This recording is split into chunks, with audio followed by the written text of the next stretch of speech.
Konflik yang terjadi di wilayah Palestina antara Yahudi Israel dan Islam Palestina seringkali dianggap sebagai konflik agama, sehingga tak heran jika kemudian muncul dukungan yang lahir atas alasan agama. Namun, kenyataannya, hal ini tidaklah 100% benar, karena selain agama Yahudi dan Islam, terdapat agama lain di wilayah tersebut. Maka dari itu, konflik Israel dan Palestina bukan lagi sekedar konflik agama, melainkan konflik politik, sejarah, dan teritorial yang telah mengakar.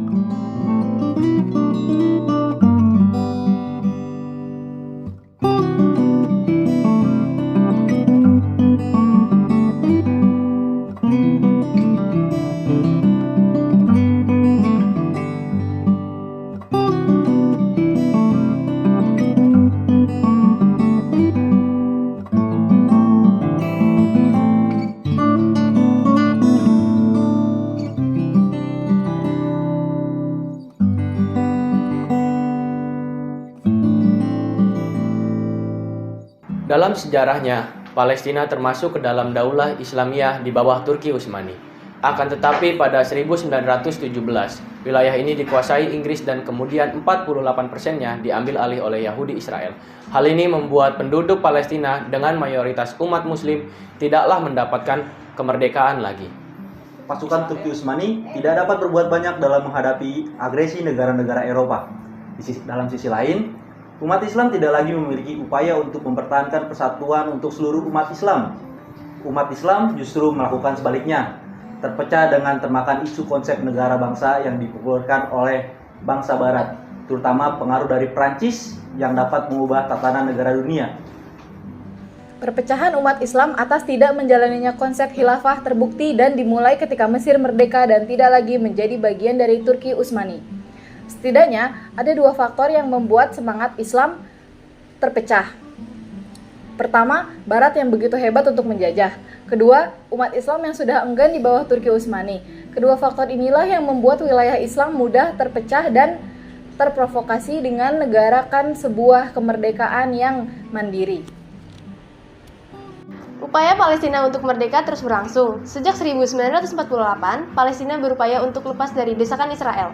Namun, upaya ini masih teramat sulit. Selain karena terpecahnya wilayah Palestina, Israel semakin kuat dengan strategi yang dibuatnya untuk mendirikan negara Yahudi. Israel yang mendapat dukungan dari Inggris dan Prancis semakin berambisi untuk menaklukkan Palestina yang sudah mulai lemah. Gerakan Israel tidak hanya menyasar kepada penduduk Palestina, melainkan juga ke wilayah Timur Tengah lainnya, seperti Mesir, Yordania, dan Suriah. Ketiga negara ini dibombardir pangkalan udaranya yang berisikan pesawat-pesawat tempur. Hal ini berdampak Israel bisa bergerak dengan lebih leluasa, dan dukungan terhadap Palestina semakin melemah. Atas dasar perpecahan yang terjadi, muncullah berbagai organisasi pembebasan Palestina. Setidaknya ada 3 organisasi yang bergerak di antaranya. Pertama adalah Gerakan Fatah yang dideklarasikan di Kuwait pada 1957 oleh Khalil Al-Wazir yang berasal dari jalur Gaza. Kedua adalah Organisasi Pembebasan Palestina yang diprakarsai oleh Jamal Abdul Nasser pada 1959 dengan menunjuk Ahmad Hilmi Abdul Balki sebagai Ketua OPP. Organisasi Pembebasan Palestina melahirkan Resolusi Hak Bangsa Palestina pada 22 November 1975 yang berisikan tentang kebebasan menentukan masa depan, hak merdeka dan berdaulat, hak kembali ke negerinya, hak untuk mengembalikan hak-hak fundamental dengan cara yang sesuai dengan tujuan Piagam PBB. Kemudian yang ketiga adalah gerakan Hamas yang sebenarnya mirip dengan gerakan Fatah karena sama-sama berasal dari semangat Ikhwanul Muslimin. Hamas berdiri pada 14 Desember 1987 yang memiliki tujuan untuk memerdekakan bumi Palestina dengan pimpinan utamanya adalah Syekh Infadah Ahmad Yasin. Wilayah Palestina telah terbagi menjadi 2 entitas politik. Pertama, wilayah kedudukan Israel. Kedua, Otoritas Nasional Penduduk Palestina. Perjuangan Palestina untuk mempertahankan wilayahnya kian berjalan perlahan. Upaya meraih kemerdekaan sedikit terjawab dengan adanya Deklarasi Kemerdekaan Palestina pada 15 November 1988 di Algier. Hal ini disampaikan oleh Dewan Nasional Palestina dan organisasi pembebasan Palestina. Tapi sayangnya, upaya deklarasi ini belum diakui secara nasional. Hanya wilayah Arab saja atau Liga Arab saja yang mengakui deklarasi tersebut. Sampai pada 1974, Liga Arab kemudian menunjukkan organisasi pembebasan Palestina sebagai wakil sah untuk rakyat Palestina. Di samping itu juga menegaskan bahwa organisasi pembebasan Palestina memiliki hak untuk mendirikan negara merdeka. Sejak itulah, PBB mulai memberikan status kepada organisasi pembebasan Palestina sebagai entitas non-negara sejak 22 November 1974. Organisasi pembebasan Palestina kini memiliki hak untuk berbicara dalam Majelis Umum Perserikatan Bangsa-Bangsa, namun belum diberikan hak suara. Pada tahun 1993 dilakukan upaya negosiasi yang dikenal dengan Perjanjian Oslo. Perjanjian Oslo diantaranya Israel mengakui organisasi pembebasan Palestina sebagai perwakilan rakyat Palestina. Dengan imbalan, organisasi pembebasan Palestina mengakui hak Israel untuk eksis dan damai, penerimaan resolusi Dewan Keamanan PBB, dan penolakan terhadap kekerasan dan terorisme. Sementara Israel menduduki wilayah Palestina karena perjanjian Oslo, maka organisasi pembebasan Palestina mendirikan Otoritas Nasional Palestina yang memiliki beberapa fungsi pemerintah dengan tujuan administratif. Pada tahun 1998, PBB memberikan hak istimewa kepada Palestina yang sebelumnya hanya dimiliki oleh negara-negara anggota. Dengan memberikan status yang semula kepada Organisasi Pembebasan Palestina menjadi Otoritas Nasional Palestina atau Negara Palestina. Hak yang kemudian diberikan adalah hak untuk berpartisipasi dalam debat umum di setiap awal majelis umum dan hak untuk ikut serta dalam mendukung resolusi.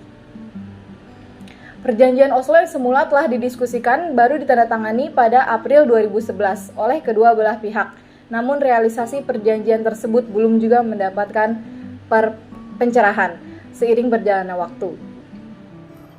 Pada 18 Januari 2012, sebanyak 129 dari 193 negara dalam keanggotaan Perserikatan Bangsa-Bangsa telah mengakui Palestina sebagai negara.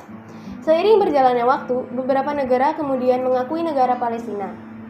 Seakan perlahan tapi pasti. Kini, Oktober 2023 telah tercatat bahwa 138 dari 193 negara telah mengakui negara Palestina.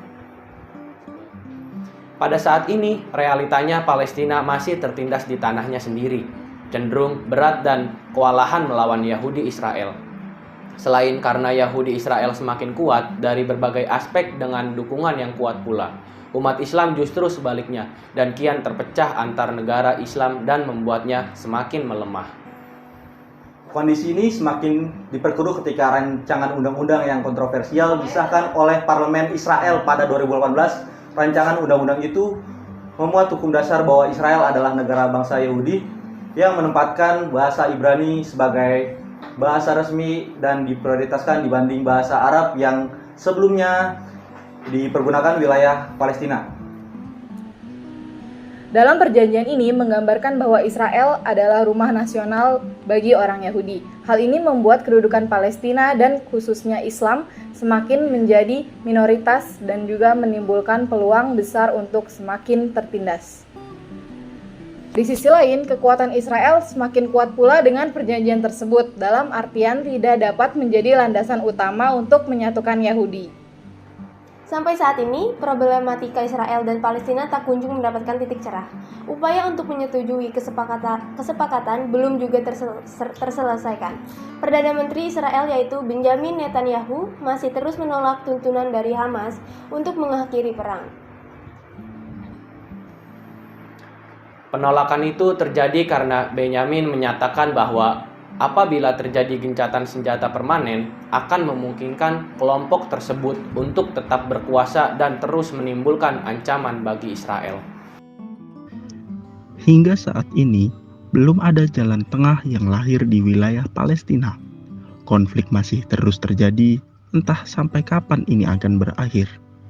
Penindasan, kekerasan, bahkan pembunuhan menjadi saksi dan bukti nyata bahwa masalah ini begitu pelik. Semua akan tercatat dalam sejarah Palestina dan segala perjuangannya.